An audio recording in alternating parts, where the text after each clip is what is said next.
Bismillahirrahmanirrahim. Assalamualaikum Pak Yan. Waalaikumsalam warahmatullahi Apa kabar wabarakatuh. Pak? Sehat? Alhamdulillah sehat. Ini Pak, saya kan ada tugas wawancara untuk pemimpin-pemimpin di sekolah terkait dengan praktik. Sebenarnya tidak mengandung unsur pelanggaran hukum di situ Pak ya. Tidak mengandung unsur pelanggaran hukum dan juga tidak ada sisi benar dan tidak ada sisi salahnya. Atau dengan kata lain, kasus yang Bapak ceritakan tadi itu merupakan dilema etika, ya? Saya kira tidak artinya itu menyangkut masalah hukum, akan tetapi artinya itu dari sisi-sisi yang kita sebutkan tadi, barangkali suatu dilema di mana dilemanya kita memiliki anak untuk dapat kita bantu mereka punya masa depan, akan tetapi di sisi yang lain artinya itu kalau kita mengambil keputusan mereka tidak juga dibantu, barangkali bukan melanggar aturan ataupun melanggar hukum, karena mereka artinya itu bisa kita lanjut umpamanya naik kelas atau tidak sesuaikan dengan artinya itu aktivitas yang dilakukan oleh anak ataupun tugas-tugas yang diselesaikan oleh anak.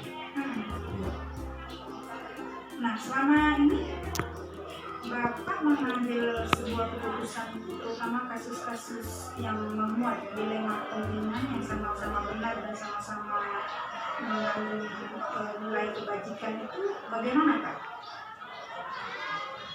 Kalau menurut kami, artinya itu menurut saya selaku pengemban tugas membantu kepala sekolah dalam bidang kesiswaan ini, saya lebih dahulu memilih nilai-nilai kebajikan yang harus dijunjung tinggi dulu. Karena dengan menjunjung tinggi nilai-nilai kebajikan seperti adanya keadilan, adanya kejujuran, kemanusiaan dan lain-lain, maka kebenaran itu sendiri akan dapat kita capai dan nampak artinya itu keputusan kita itu bukan berarti kita ingin menjatuhkan pihak lain ataupun membantu anak itu tanpa artinya itu memperhatikan kebijakan-kebijakan ataupun hak-hak orang lain. Selanjutnya Pak, adakah kira-kira langkah-langkah atau trik-trik tertentu pada saat Bapak mau mengambil keputusan itu biasanya dalam menyelesaikan masalah apalagi masalah dilema seperti itu? Adakah trik-trik atau langkah-langkah tertentu? Jadi kalau selama ini untuk masalah-masalah seperti itu biasanya kami melakukan beberapa tahapan, ada 3 tahapan yang harus kami ambil. Yang pertama, mengkonfirmasikan dulu masalah tersebut kepada yang bersangkutan. Kemudian yang kedua, kami berdiskusi dengan kepala sekolah dan para wakil-wakil yang lain.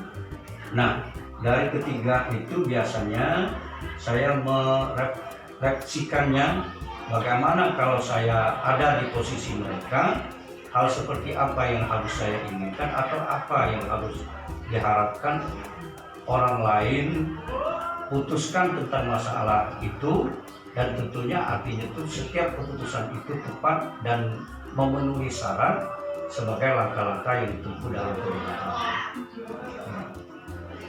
Nah, apa yang menurut Pak Piar hal-hal yang Pak Piar anggap efektif selama ini dalam Pak Piar atas kasus-kasus yang ada di sekolah kita ini selama ini, terutama kasus dilema etika? Ya itu tadi, pengambilan keputusan akan efektif jika tentunya komunikasikan dulu dengan kepada semua pihak yang berkepentingan, sehingga mereka itu tahu apa yang mendasari keputusan itu, dan mudah-mudahan artinya itu keputusan itu menjadi sesuatu yang terang benderang dan dapat diterima.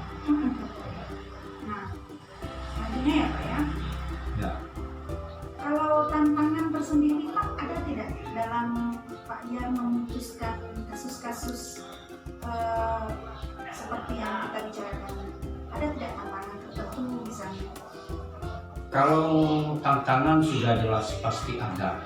Artinya itu tantangan yang dihadapi itu adanya keterbukaan dari salah satu pihak yang tentunya artinya itu tantangan yang memang harus disikapi bersama agar jangan sampai artinya itu pihak lain itu merasa bahwa kita apa istilahnya itu menzolimi ataupun terkesan artinya itu tidak memihak. Nah, artinya itu dengan adanya tantangan yang kita lakukan artinya itu kita sikapi seperti itu, insya Allah artinya itu mereka dapat menerima keputusan yang ada.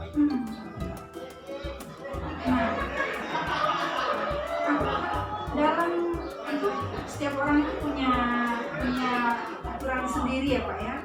Kalau bagi Pak Yar pribadi kira-kira punya aturan baku tidak? Atau dengan kata lain Pak Yar punya jadwal tertentu misalnya saat mau menyelesaikan masalah, atau begitu ada masalah langsung diselesaikan di tempat, ataukah nanti menunggu jadwal saya menyelesaikan masalah baru masalah tersebut selesai?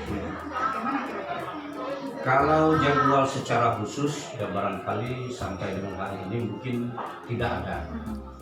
Akan tetapi kalau artinya itu harus diselesaikan, mungkin berjalan dengan prosedur yang ada.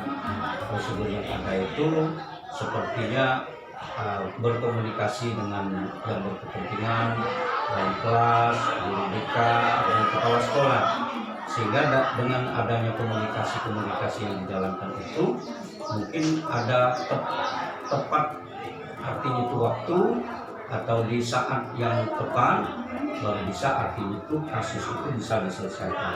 Tapi kalau secara terjadwal artinya itu barangkali tidak ada. Tidak ada Pak ya, fleksibel kan? Iya, fleksibel. Kalau dalam mengambil keputusan selama ini ada tidak kok pihak-pihak yang mendukung atau faktor-faktor yang mensupport Bapak dalam mengambil keputusan? Saya kira semua pihak mendukung dan mensupport. Ya ketika artinya itu ada permasalahan yang artinya itu kasus yang dialami oleh seorang siswa, ya barangkali semuanya artinya itu memberikan support agar kasus itu segera diselesaikan dengan catatan artinya itu supaya berdasarkan aturan, tata tertib dan prosedur yang ada, sehingga artinya itu terlepas dari keputusan yang keliru dan salah. Nah ini kita sampai pada pertanyaan terakhir ya Pak. Dari semua hal yang sudah kita diskusikan ini tentu banyak hal yang saya petik, banyak hal pembelajaran yang saya dapat. Tapi kalau bagi Pak Yar sendiri dalam menangani berbagai macam kasus ini ada tidak pengalaman-pengalaman atau hal-hal yang bisa Pak Yar bagikan ke saya sebagai pengalaman yang baik atau sebagai praktik baik?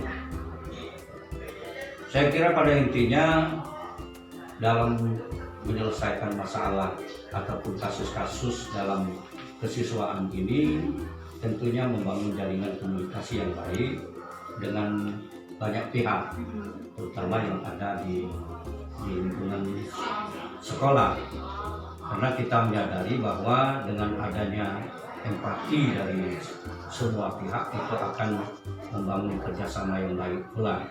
Dengan demikian kerjasama dalam hal mewujudkan suatu tujuan pendidikan dan juga akan dapat membangun dan mendidik karakter anak sehingga apa yang menjadi suatu tujuan pendidikan itu sendiri akan dapat tercapai dengan baik pula.